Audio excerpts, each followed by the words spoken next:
Well, hey, everybody, welcome to another edition of Another Fine Mess. I'm Roger Gray along with Mike Vance. How are you, sir? Doing fine. That was my Yeah. Looney Tunes cartoon pose right there. For Oh, those of you, thought you're doing jazz yes, hands for those of you listening for us. Yeah. and not watching. So, Okay. Anyhow, good to have you with us, everybody. Let's so much going on. Let's start with all the primaries and what's happening, particularly on the Democratic side. Big win in Michigan for he's not technically. I don't think he claims to be one of the Democratic Socialists, but Mr. Al Sayed correct. is the candidate for the Senate. Yep. And excuse me. Michigan, of course, has the largest Arab population, Arab descended population in the country by a long margin. And he yeah. was born here of Egyptian immigrant parents. Public health doctor, and apparently, and I'll admit, I have not watched a lot of his sound bites, but everything that I'm reading says that he is a fantastic guy on the campaign trail, great communicator. Yeah. So we'll see. It'll be very interesting. One of the big issues in the campaign was not so much Israel itself, although that was a big thing, but the fact that his opponent, Ms. Stevens, got a bunch of money, $30 million from the American-Israeli PAC. And that has come up. I know he was interviewed on MS Now on a fairly liberal channel, and they said, "What do you have to say to Jewish voters, of whom there are many in Michigan?" So it can be a problem if you lean to, if you lean on Netanyahu. That's one thing.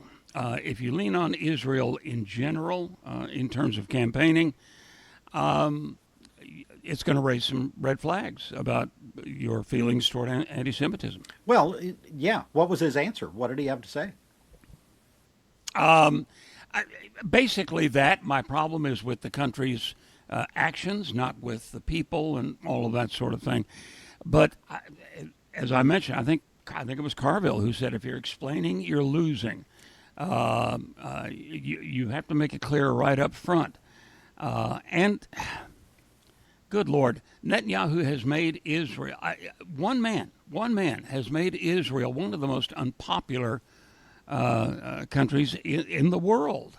From a land that started as, full of hope, and everybody except, the Arabs were on their side, and a lot of sympathy generated by, the history and all of that. To go from that to this, to being almost universally hated, that's quite an accomplishment. Well, I don't want to get away from the Michigan, what may happen. I understand. But right now in this country, we have one man who has made us one of the least popular countries on the planet. And I was reading yesterday a report about opinion polls around the globe, and they broke it down by country. China is outpolling the United States in popularity in every single nation that was polled, and there were 24 of them. Every single one. Canada the people in Canada have a much higher opinion of China than they do the United States. All around the globe. Sweden, much higher opinion of China than the United States. Indonesia was an interesting one because they've never had a good opinion of the United States, but at least China and Indonesia, China and the U.S. in Indonesia were really close 2 years ago, and now the gap is like this. Yeah, it doesn't take much, and I have to say, and yes, I want to get back to Michigan and Wisconsin as well, Ms. Hong.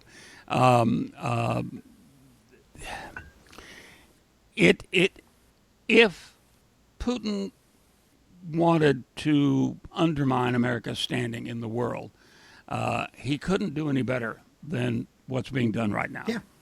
and there's a mountain of evidence that they helped in the campaign.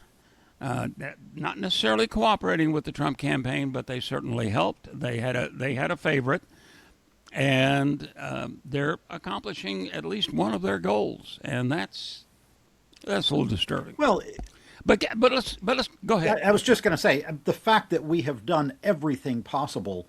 The United States used to have, even with China's advantages in various areas, the United States had the edge in science and technology. That was the one thing we had going for us, is we were the best at that. We're not anymore because he has single-handedly, well, with Project 2025 behind him, they have cut everything for the sciences. They are stopping all of these immigrant scientists and doctors that were coming into the country. Yeah, they're going to Europe and Asia now. So he's destroyed that lead that we had in that one area. Foreign aid was the other one that I would put right up there at the top. That is a goodwill builder around the world, including that AIDS program that George Bush started in Africa. And all that, poof, gone. Yeah, it's called soft diplomacy, and we just basically given that up. Now it's we'll bomb you if you don't, act correctly. So back to Michigan.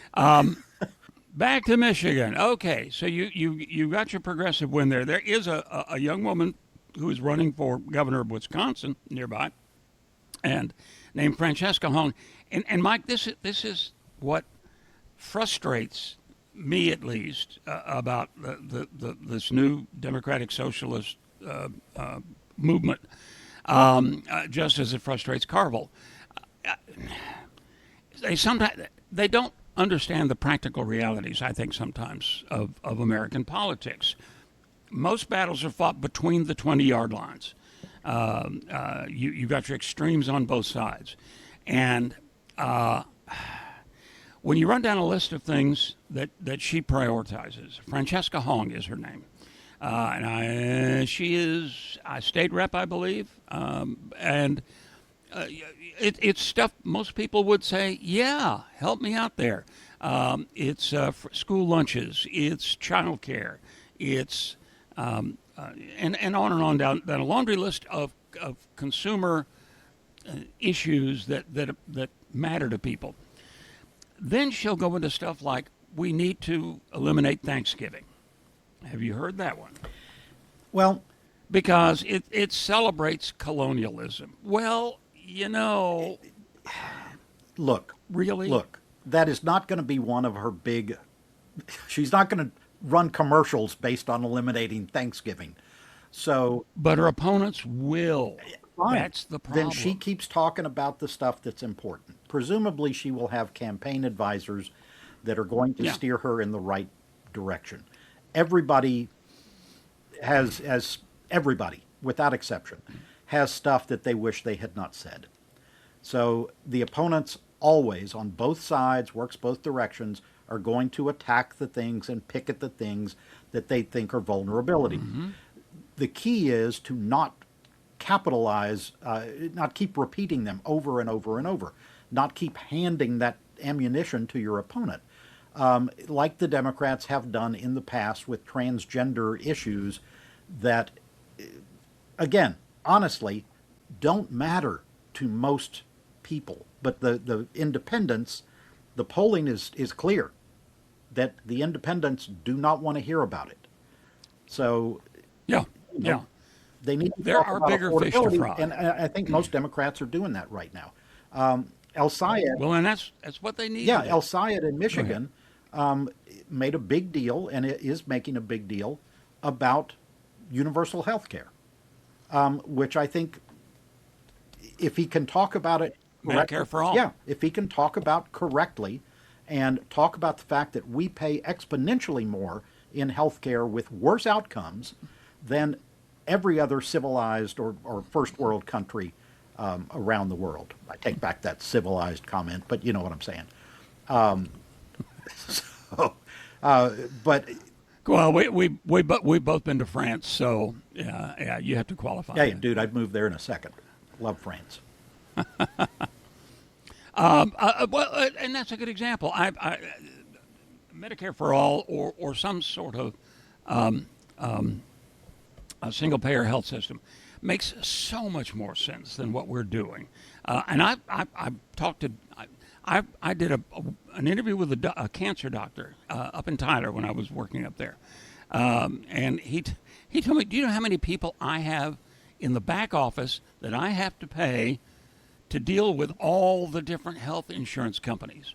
He said, "If I just had one payment to make or one payment to get, I know what it's going to be. It's been negotiated. Medicare and Canada and other countries that we have single payer here, by the way. Medicare is single payer. Yeah. And it works, by the way. As a recipient, I can tell you it works. He said my life would be so much simpler, and the life of my patients would be so much simpler, and it would be cheaper too. Yeah. So We spend, yeah, if I remember right, the next country behind us is maybe Norway, in what they spend on healthcare per capita, and we are a third in cost, a full third ahead of them, ahead of the second place country in what they spend. Well, and yes, a lot of the countries that have national health care, it's not free. No matter what nobody's saying opponents it's want to free. say, it's Yeah. not free. You pay for it in your taxes. But unlike United Health or Blue Cross or whatever, they can't drop you. They can't play games with pre-existing conditions, etc. The limitations are right there up front. If you wanted to, and the usual argument is, well, you have to wait forever for a procedure. Have you made a doctor's appointment for something big recently? You will wait. Yep. Here. Yeah. I have a cousin in the hospital. I have a cousin in the hospital right now because she called in with something 3 months ago, and by the time that she actually got to the appointment, they're like, "You need to go in the hospital right now." It's like, yeah, no shit. That's why I called 3 months ago. Exactly. So this is great. You mentioned France. When an ambulance comes to your house in France, there's not an EMT on board. There's a doctor. That's the law. An actual MD has to be on that ambulance, not just a medical tech. And those are great men and women. Don't get me wrong, but they're not doctors. And it's that kind of thing that just it makes so much more sense. Well, they're not trying to make a profit for insurance companies that are making trillions collectively in profit. All the incentives here go the wrong way. Yeah, we do not have a healthcare system at all. We have an insurance system in this country. Yeah. So maybe El Said can can get that across. And Francesca, talk about healthcare. Leave Thanksgiving alone. Everybody loves Thanksgiving. Yeah. which people will argue there are people that have a good case that the first Thanksgiving took place near El Paso, Texas. Oh, really? Yeah, it's a great story. I'll tell you about that some other time, but it was a good 40 years before the Pilgrims landed in Massachusetts. Well, obviously it did not involve English-speaking pilgrims. Yeah. All right. Something just real quick that tells you everything you need to know about this administration. Mark Wayne, John Boy, Billy Bob Mullen, our new head of Homeland Security. Okay, and there is very little good to say about this guy. He's just not really up to it. But he gave a speech. I don't know if you read about this. He gave a speech that ticked off the president and the all of his followers, like that shambling mess. Steve Bannon. What's his name? Thank you, Steve Bannon. Mullen he gave a speech and he talked about, yes, we have to control immigration, and yes, we're sending people back and all of that. But he said also, we're kidding ourselves if we don't realize that there are industries that do need labor, and it is provided by. But we need to control it, and we need to regulate it. And we need to. It sounds a lot like what the Bracero program under Reagan, or was that under No, Reagan? that I think that it was under Reagan. dated back Anyway, to FDR actually, and was gone. that's yeah, It was yeah. gone But under by LBJ. It was gone. yeah, but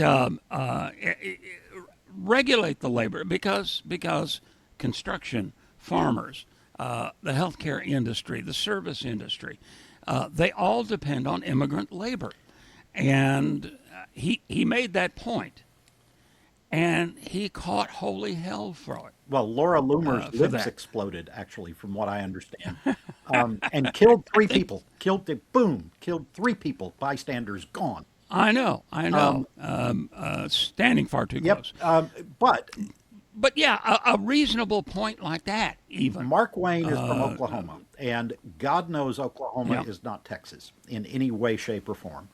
But thank heaven. they have a lot of agriculture operations, and he led by talking about those ag operations. And I would imagine that he's hearing from people that were his constituents from Oklahoma that are talking about we're hurting because we do not have the workforce that we need. Well, it's one of those cases where usually it's used against him. You know, he's not qualified. He was a plumber. He has an associate's degree in like construction management or something like that. But maybe this is one of those times where being a blue collar guy, there are plenty of times where being a blue collar guy is going to serve you well in government because you know what the problems really are. You're not just operating on emotion and get all those foreigners out of here. Yeah, I mean and construction industry is the other one that is really, really hurting from loss of Sure. workers. You know, right up there at the top of the needs list. Lawyers are very important in making laws, obviously, but they should not be the only voice in making laws. And I have absolutely zero. I'm a member of two unions, by the way, and have been in one of them for Ah, 45 years. Thank you. We need good union people, which he is not, but uh, we need blue collar people weighing in on all these laws as well. So I got no problem with that whatsoever.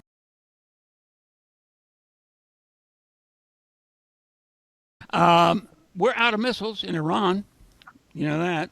80% of our interceptor missiles have been used. So if anything crops up anywhere else in the world, we're SOL. Yeah, that seems to be a problem in Ukraine as well, Yeah. which a lot of those were our missiles that we had sent over there. But Russia has just been pounding Kyiv over and over and over, and it's because they can't stop those missiles. So yeah, it's an issue. Well, and what has been explained to death is because their standard excuse is, well, Biden hadn't given away all our missiles. What was given to Ukraine was old Yeah, stock. It was stuff that was going to be retired. The F-16s they got were veteran aircraft, great airplane, wonderful airplane, but these were older models that were not frontline U.S. fighter planes, and as happens quite often with military aid, you clean out the old stuff first, and that's pretty much what Ukraine got, and they've done well with it, frankly. yeah. The big thing that I've noticed we should at least mention is that the talks, of course, as always, we got Trump sitting there going, "Well, we're very close on talks," and then the Yeah. Iranians are like, Next 24 hours will make a big "Yeah," and difference. then the Yeah. stock market goes up, and then the stock market comes back down, and the Iranians the whole time are like, "We're not talking to them." I don't know what that lunatic saying. We're not talking to them at all. But the Iranians, Well, they are talking to and that's where they're we're talking going. to Yeah, yeah, they're talking to yeah, Oman. So what do you make of that? about a toll, each way toll for the Strait of Hormuz, Yeah, which Trump which keeps was mispronouncing. free and open. And for those of you listening, I'm Yes. leaning in on the microphone to make my point. Free and open before he started this absolutely pointless and idiotic war. So yeah, they're Well, also, these pronouncements, by the way, lead us into another subject, which is the president is now selling advanced knowledge of what he's going to post on social media, which quite often, you notice when he said we're near, the talks are getting close again, price of oil went down. Stock market boomed. Oil went down. When it turns up to be nothing, oil will go back up, I'm sure, as it has been. But he is now selling for 100 grand a month information, basically insider information. This is insider trading done out in the open, well, everything. and he's making a ton of money Yeah, on it. he is a piece of filth. Let me be clear. He is an absolute corrupt con man piece of filth. But our system is rigged in that direction.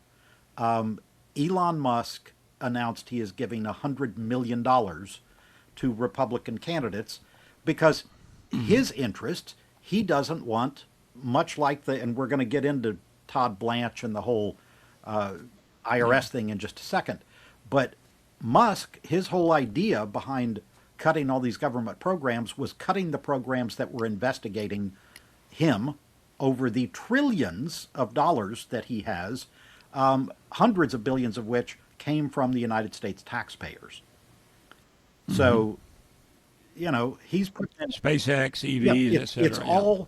it's all money. If we could eliminate money from politics, like several other countries have, that would get rid of, well, we would have single payer health care because that's what stopped it during Truman when he proposed it in the first place. But any issue, it all traces back to the money. And it's Sure. open bribery. So quite honestly, selling insider trading information, yeah, it's reprehensible, but how far off is it from the system of bribery we have in this country already? Well, I mean, and if we, and no doubt, if we had a functional Congress, somebody would be looking into this, but we don't, so they aren't, and the president will continue to sell insider information. I mean, my gosh, Martha Stewart went to prison for this Yeah. crap. So, for much less than, I think she overheard something at a cocktail party or something like that. So, It was a very well curated cocktail this is party.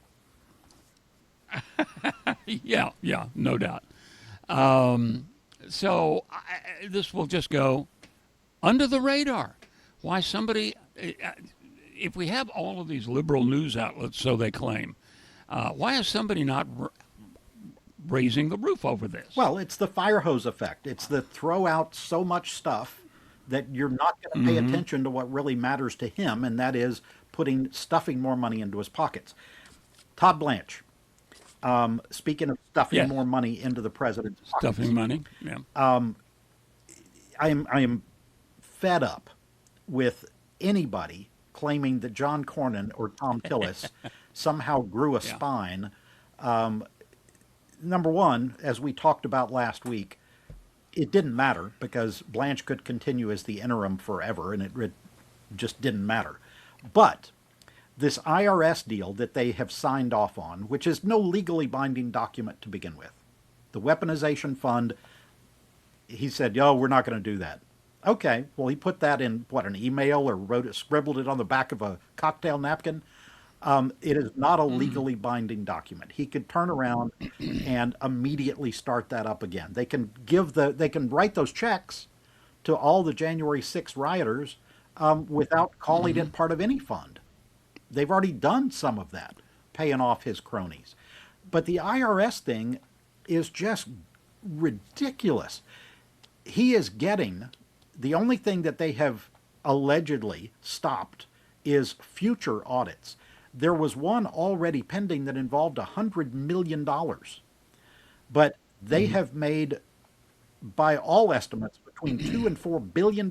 This they being his immediate family, since he took office 18 months ago. $2 and $4 billion. So now that is effectively tax free. Oh, yeah.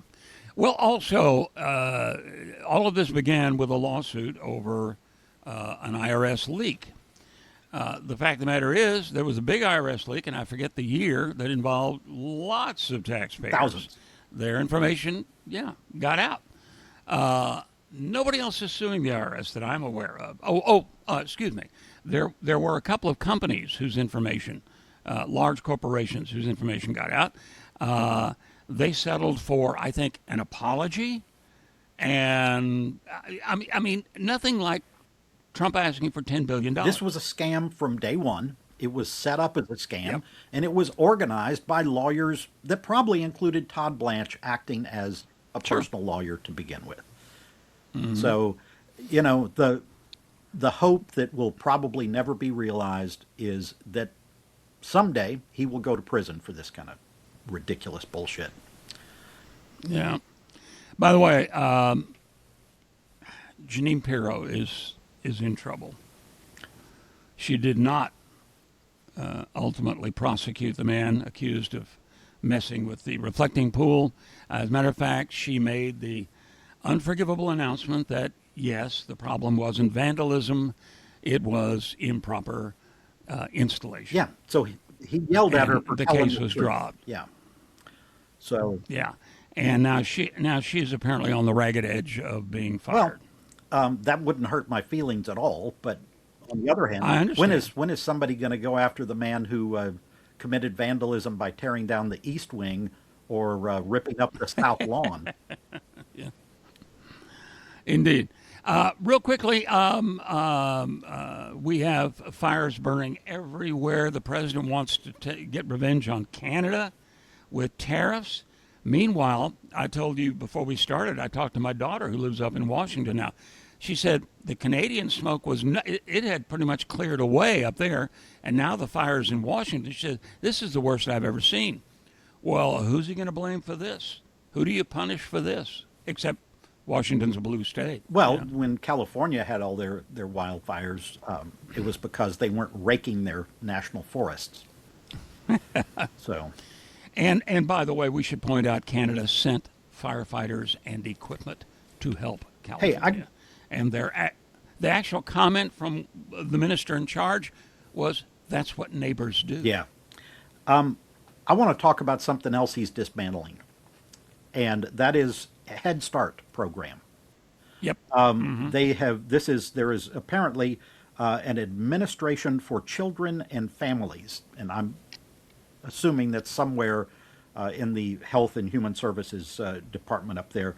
But at any rate, they've tried to cut Head Start a while back, and Congress, back when Congress had a backbone, said no, we are not doing that. Head Start is a program that dates back to LBJ. It is designed to give preschool and kindergarten to poor families that otherwise would not be able to afford that. Somewhere north of 30 million children have gone through that program. It works. Yes, it does work. Ronald Reagan gave them $1 billion raise back in the day. George Bush revamped George W. Revamped the program, put in another $1 billion. Trump himself, in his first term, raised the budget for Head Start. But then Project 2025 came in, and they want to get rid of Head Start because it is, quote, radical indoctrination, end quote. And one of the things at the top of the list of why they call this radical indoctrination, and I am not making this up, is because they use Sesame Street as part of the curriculum. I am not making that up. Okay. So their answer is to deregulate everything. So in other words, there will be Goes back to the yes, states. goes back Yeah. to the states. The states currently, none of them have anything in place because it was all a federal program. So they will all have to come up with a way to keep this going. I mean, they teach kids things like brushing their teeth, for crying out loud. But Sesame Street, radical indoctrination. Well, Big Bird has been a fellow traveler for years, so. And don't get me started on Kermit. Just Yeah. And for heaven's sakes, don't tell them they're teaching them Arabic numerals. It's just That mind-boggling. that The that'll kill the whole the thing. Yeah. absolute hatred in this administration. Mike, believe it or not, we are. I'm looking at the time. No, we're Yeah, okay. We're okay. yeah. Never mind. I was thinking we were getting close. We haven't talked about the car Let's. thing, and you're a car guy. I was about to start there. Yeah. You wanted to talk about EVs, electric Yeah, vehicles. because this came from an article that was fascinating, and you probably know this, and you should explain a little bit about how far back your car bona fides happen to go. Oh well, okay. Yeah, I have been writing auto reviews. Well, I don't do them anymore, but because the manufacturers don't send as many around. But I've been writing auto reviews since pretty much the '80s. Weekly car review. Got a new car every week. It's a great deal, Mike. You recall when we were Oh doing yeah, radio, I was still getting the yeah. cars. And every week there's a new shiny new something from somebody sitting in the station parking lot, and I would write and/or ultimately on TV produce an auto review. I have friends in the industry. After we sold our radio station in Houston, where I was a partner, I even did PR for General Motors for a couple of years. Good friends still, and good friends at all the manufacturers, as a matter of fact. So, yeah, I'm a big car guy. Just our anniversary was last weekend, and Karen got a car for a gift. It's our 44th, and we picked it up earlier this week. So it's not new, but what can I tell you? Anyhow, it's yeah. I love the car biz. It's ultimately going to go electric. We probably don't like it. I don't know if we talked about it, but I wrote about the fact that they're putting in fake stick Yeah. shifts. They are being offered. Toyota has actually copyrighted a fake manual gearbox for cars that are automatic or electric, even to just give you the feel, because nobody buys manuals anymore, which I think is a It is a shame.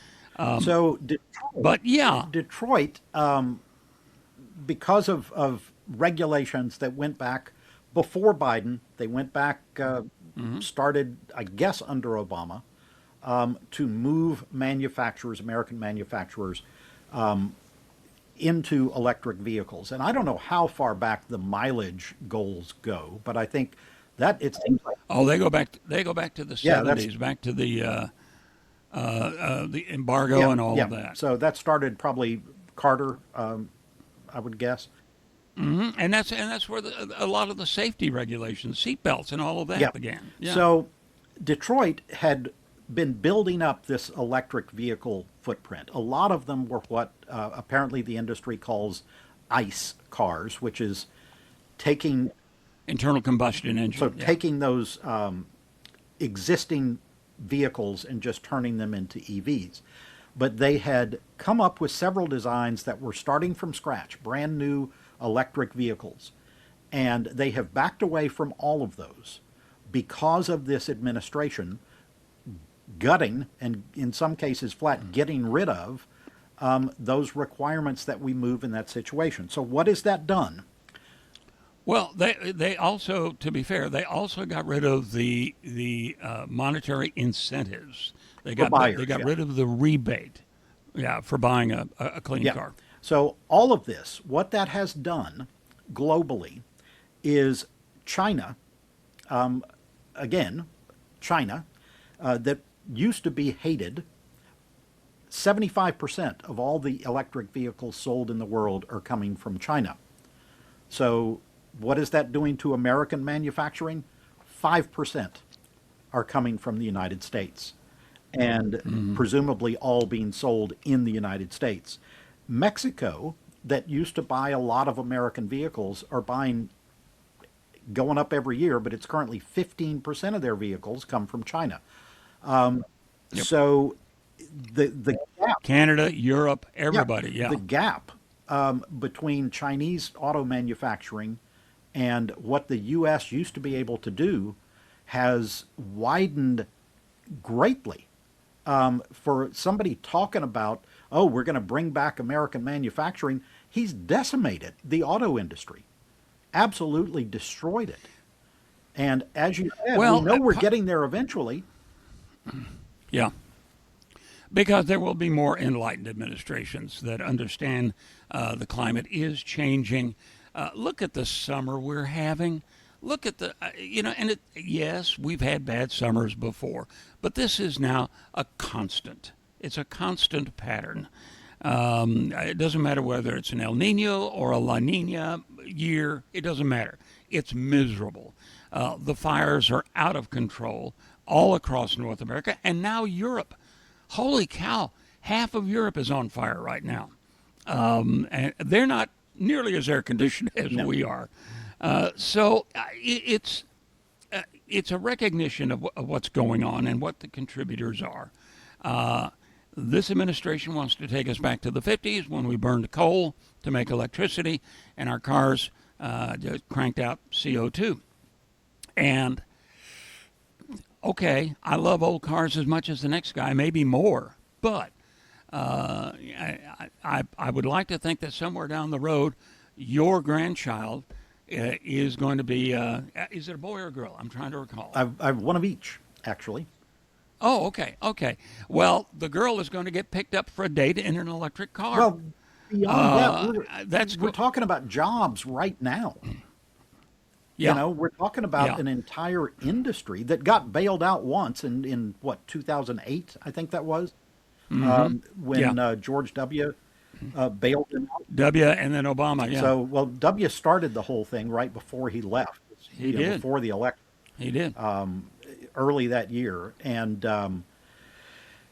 gave him what at the time was a lot of money. And I think I made $17.4 billion to save an estimated 1.5 million jobs. And that's around the time I was doing PR for General Motors. So they were staring into the abyss. And to their credit, they paid all that money Yep. back. Chrysler paid all its money back when it was bailed out. So it was a good loan, and it saved jobs and it saved manufacturing. But now we're whistling past the graveyard when it comes to the Yeah, climate. And the only thing Detroit's making right now are these enormous, ridiculously large trucks and SUVs.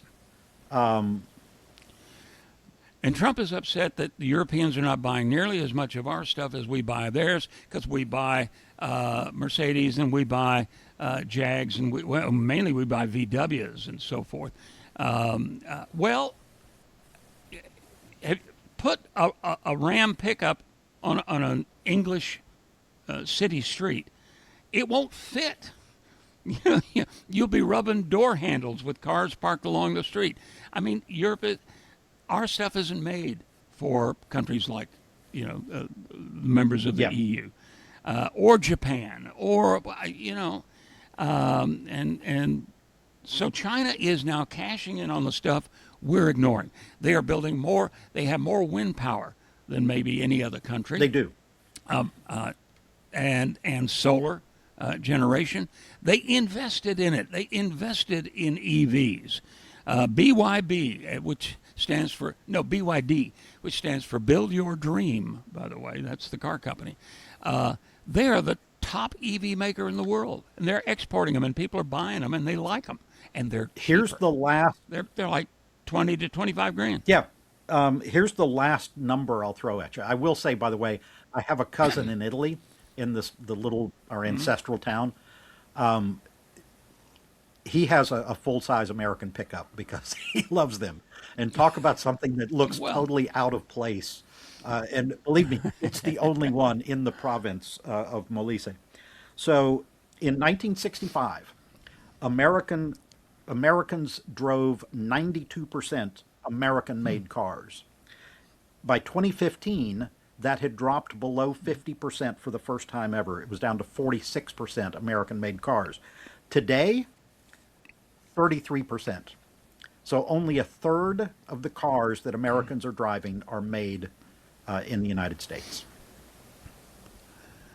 And I'll be honest with you, Mike. I was a snotty young guy, and I would only buy European stuff early on. You know, I love English sports cars, and so forth. I bought Italians and some German stuff.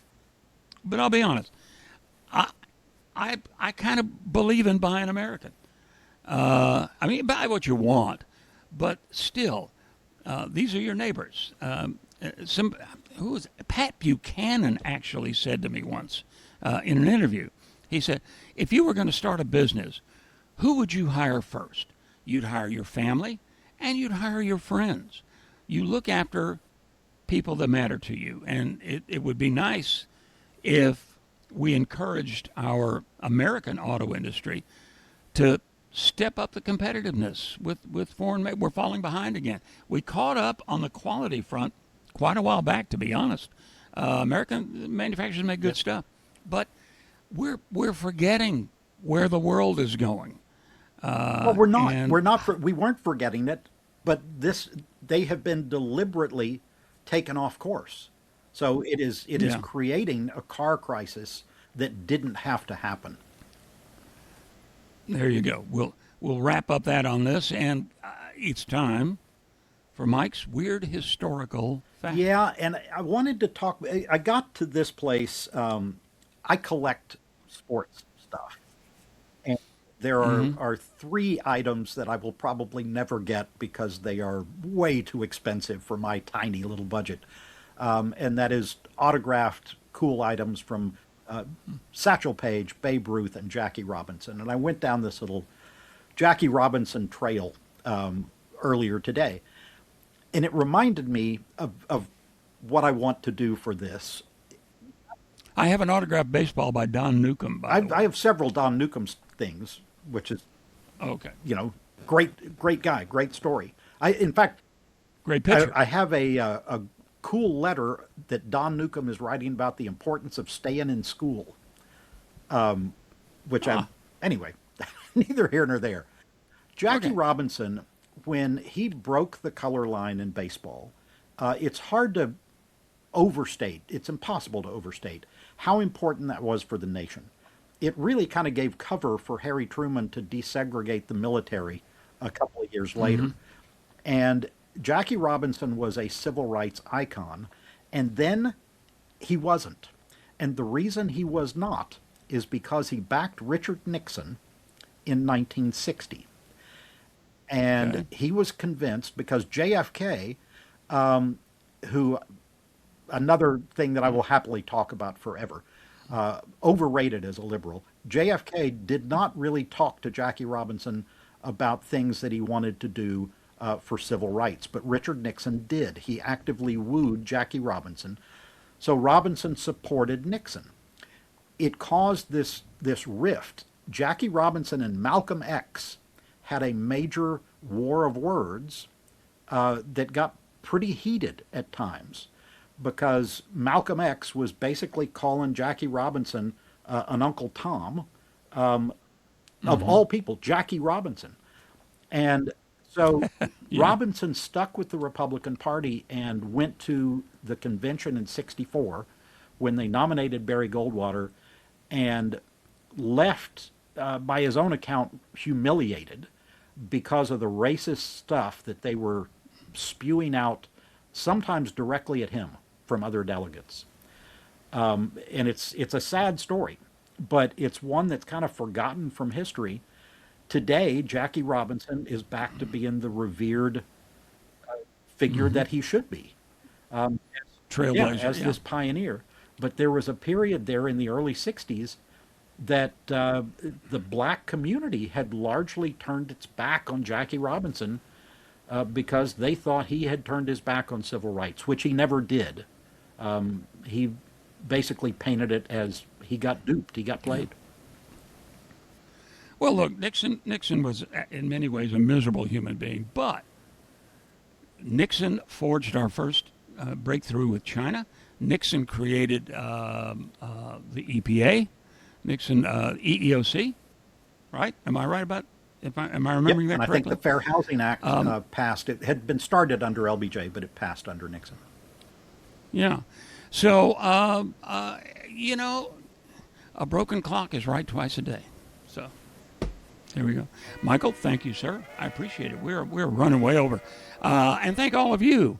Like, subscribe. This will be out in podcast, wherever you get a podcast, Yep, right? drive-through podcast locations around the world. And we apparently have a huge following either in Singapore or by somebody's VPN that is claiming to be in Singapore. Okay. Spread the word. Tell other people. Yeah, we need to get beyond Singapore.